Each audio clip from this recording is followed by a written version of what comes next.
तो देखा आपने, ये सी हमारी रिपोर्ट और इसी को लेकर आज की चर्चा आगे बढ़ाएंगे। दो टूक में मेरा आज का सवाल आपके सामने है। आज दो टूक में मेरा सवाल, जिसके इर्द गिर्द हम इस चर्चा को आगे बढ़ाएंगे। दिल्ली के शराब घोटाले पर एक के बाद दूसरा स्टिंग। आखिर कौन है शराब घोटाले का किंगपिन? जी हां, दिल्ली के शराब घोटाले पर एक के बाद दूसरा स्टिंग। आखिर कौन है शराब घोटाले का किंगपिन? ये मेरा आज का सवाल, और इस पर चर्चा करने के लिए मेरे साथ इसके अलावा मनोज नागपाल जुड़े हैं। आम आदमी पार्टी के पूर्व नेता हैं और इन्होंने शराब घोटाले के विरोध करते हुए ही ये जो शराब नीति थी इसका विरोध करते हुए आम आदमी पार्टी से इस्तीफा दिया था कुछ दिन पहले ही। मैं मनोज नागपाल जी, अभी हमने एक वीडियो जो चलाया उस वक्त तो आप आम आदमी पार्टी में थे।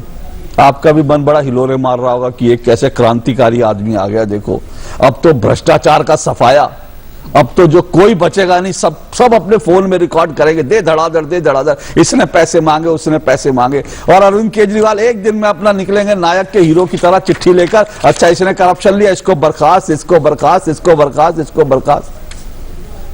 पर आप बर्खास्त कोई नहीं हुआ, आप पार्टी से बाहर आ गए। वो बर्खास्त तो हो गया ना, मेरे जैसे लोग बर्खास्त हो गए। बिल्कुल ऐसा ही सोचा था, और मेरी तरह पूरी दिल्ली बेवकूफ बनी। मैं पूरी दिल्ली को कहूंगा सभी बेवकूफ बने, इन बातों में आ गए कि ये बातें हैं। और वैसे कुछ गलत भी नहीं है। और उसने कहा था सरकारी कर्मचारी का स्टिंग करो, सरकार का मत करो। ये तो सरकार का स्टिंग हो गया। ये भी सही, आपने कहा सरकारी कर्मचारी हो लेकिन सरकार का मत करो। सरकार का स्टिंग नहीं होना चाहिए, हम जो मर्जी करें। हाँ। अब तो एक स्टिंग, दूसरा स्टिंग देखने के बाद ऐसा लग रहा है मैंने ये काम इतनी लेट क्यों किया पार्टी छोड़ने का। और मैं तो गंगा नहाया, मैंने इसको ट्वीट भी किया था कि मैं तो इस पार्टी को छोड़ के मानो गंगा नहा लिया, और मैं कुछ काफी सारे पाप करने से बच गया। और मेरे साथ में मेरे दोस्त बैठे हैं, इनको देख के मुझे याद आ गया, दो लोग शर्त लगाते हैं कि 2 और 2 4 होते हैं कि 5 होते हैं। वो एक कहता है 4 होते हैं और दूसरा कहता नहीं 5 होते हैं।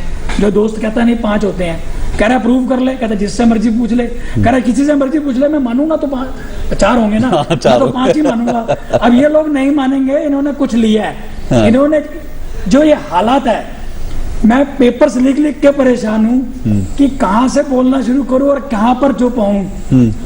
150 करोड़, 200 करोड़, 500 करोड़, मतलब कौन बने करोड़पति ने तो करोड़ की वैल्यू खत्म कर दी। आज हालात ये हो गए हैं कि मैं बड़ा दुख से कहूंगा कि दुनिया भर में सरकारें बनती हैं, मुख्यमंत्री बनते हैं जनता की सुविधा के लिए, कि वो जनता के किसी काम आ सके।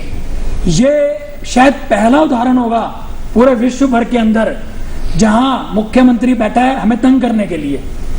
हमें इस मुख्यमंत्री के बनने के बाद 28 दिन धूप में धरने पे बैठना पड़ गया। ये तो क्षेत्र की लेडीज और लोगों का साथ था, और हमारी किस्मत अच्छी थी।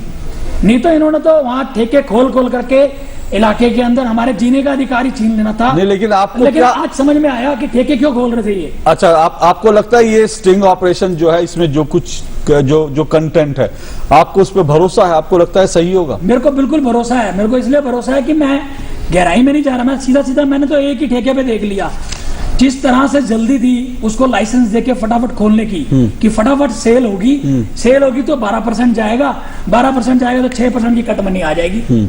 ये सिर्फ कट मनी का खेल है कि पैसे किस तरह कमाने हैं। ये तो हमारी किस्मत बहुत बढ़िया रही, टेक्निकल मिस्टेक्स रही, और टाइम से सरकार सीबीआई जागी। और इन लोगों को मैं तो अपील करूंगा आपके चैनल के माध्यम से जल्दी इनके नाप की हथकड़ियां बनवाएं और इनको जेल के पीछे भेजें। चलिए, वो तो उसका इंतजार करें। नाटका में देखिए मुझे मनोज नागपाल जी की बात दोबारा याद दिलाया कि भाई 2 और 2 5 होते हैं। अगर मैं मानूंगा नहीं तो आप कैसे कह दोगे 2 और 2 4 होते हैं, 5 होते हैं। लेकिन नहीं, मैंने मानना ही नहीं कि 2 और 2 4 होते हैं। मैं तो 2 और 2 5 ही मानूंगा। बहरहाल ये शराब के ठेके खोले जा रहे हैं। ये देखिए एक कॉलोनी जो है, यहाँ पर लोग बैठकर बेरीवाला बाग के निवासी शराब की दुकान खोलने के विरोध में धरना दे रहे हैं। तो घर और गली नुक्कड़ मंदिर के पास, गुरुद्वारे के पास, मस्जिद के पास, स्कूल के पास जो शराब के ठेके और एक के बाद एक से एक के साथ एक फ्री जो शराब की बोतलें दी जा रही थी, उससे लोग कितने त्रस्त थे, पस्त थे, और इसीलिए लोग लगातार इसके खिलाफ विरोध कर रहे थे। ये आप देखिए, ये इसलिए मैं आपसे कह रहा हूं कि ये आज जो सीबीआई कार्रवाई कर रही है वो दरअसल वास्तव में वो हितैषी है। मनोज जी जल्दी से बता दीजिए कि ये मैं फिर कह रहा हूं कि आपको बड़ा झटका लगा, क्योंकि आम आदमी पार्टी में आप रहे, आपको बड़ा झटका लगा कि भाई किस तरह से इस तरह के घोटाले के पैसे से पार्टी चुनाव लड़ती है। आपका नाम बहुत बड़ा झटका है ये, जो आपको इसका नॉलेज है कि आपकी जी मनोज जी, जो हमारी सोच थी कि केजरीवाल जी वो डिनर से पैसा इकट्ठा करते हैं, लोगों के घर जा करके चंदा मांगते हैं, वो एकदम से ही ये जैसे देखा ना तो ऐसे लगा जैसे मैं किसी सपने से आँख खुल गई जैसे मेरी, और बहुत ज्यादा बुरा लगा। शब्द नहीं है मेरे पास बताने के लिए। इनका सिर्फ और सिर्फ ध्यान दुकानें खोलने पे था। पिछले स्टिंग में भी आपने देखा होगा, एक ही मिनट लूंगा सिर्फ मैं, वो स्टिंग में किया था हमने, कुलविंदर मारवा जी के यहाँ से स्टिंग आया था, वो बोल रहे थे कि 20% की लागत है हमारी, हम तो एक के साथ 2 भी फ्री दे सकते हैं। ये स्टिंग करने वालों को मैं धन्यवाद दूंगा जिन्होंने पिछला स्टिंग किया, जिन्होंने ये स्टिंग किया, कि अगर वो स्टिंग ना करते तो ये पूरी दिल्ली को नशेड़ी बना देते।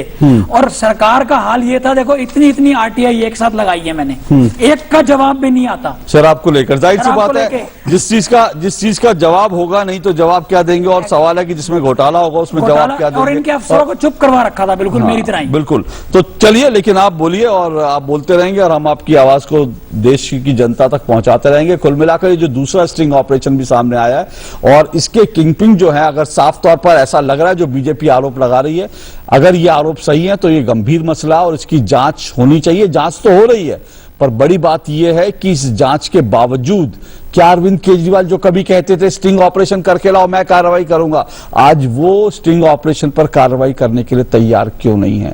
और आखिर आम आदमी पार्टी के प्रवक्ता इन स्टिंग ऑपरेशंस पर जो डिबेट होती हैं, उन डिबेट का हिस्सा क्यों नहीं बन रही है? तमाम सवाल छोड़ के जा रहा हूं, लेकिन आज के लिए इतना ही। कल आपसे फिर मुलाकात होगी। फिलहाल इजाजत दीजिए, नमस्कार।